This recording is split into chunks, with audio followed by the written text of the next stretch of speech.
Hey Doc, Sean Duncan with SMD Consulting and Accounting. I'm going to drill down a little more into this whole 1099 issue. I just was talking to a medical practitioner this last week, and this conversation came up. But first, disclaimers.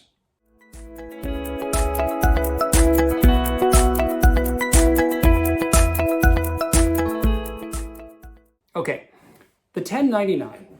I cannot tell you how many times I've heard medical practitioners, sales guys, lawyers, doesn't matter who you are, that when you get some money for something that's not part of your normal course of business, it's not in your practice, it's not in the partnership, it's not part of your W-2, I just make a little money because I just pop in as a locum. So, I'm not an employee, I'm just a contractor.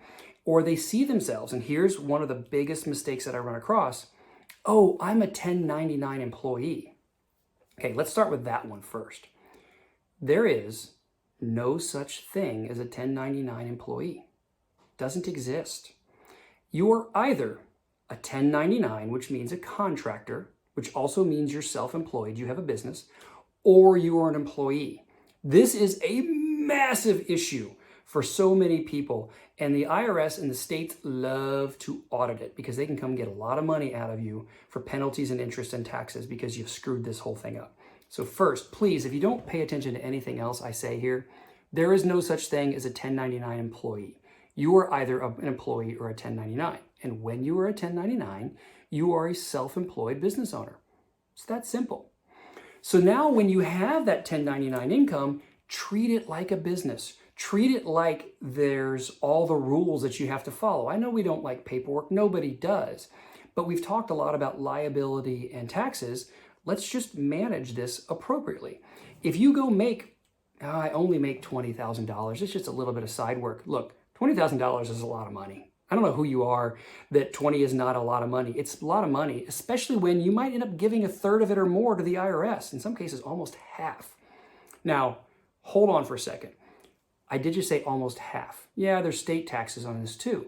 If you're in a 37% bracket, and your employment taxes, we'll call it 15%. I'm oversimplifying the rules. And you might have 5-10% paid to the state of Texas, or I'm sorry, to the state of Texas, to the state in general. I'm in Texas. I default sometimes saying state of Texas.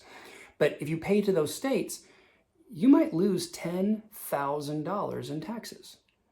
Does anybody want to ever lose $10,000? What kind of vacation could you go on for $10,000? Let's not give that away if you don't have to.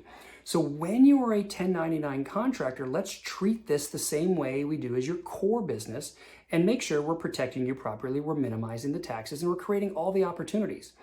Never mind the fun stuff that we can do in entities. I haven't even begun to get into the creative, aggressive tax strategies. We're just talking about protecting it properly and making sure you're not wasting money. My person this week was wasting somewhere between $8,000 and $10,000 a year just because they said they were a 1099 employee and it's not that much money. I want you to have that $8,000 to $10,000 a year. Let's keep it and do something with it. Pay off the student debt, go on vacation, hire your kid in your practice. Yeah, we can talk about that later. Do something interesting with it. I don't need the IRS taking more than they have to. You pay the appropriate amount, just not more than you have to.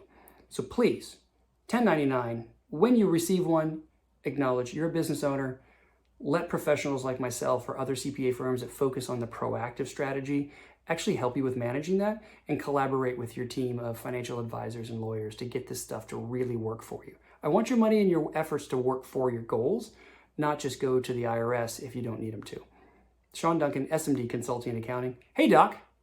Thanks.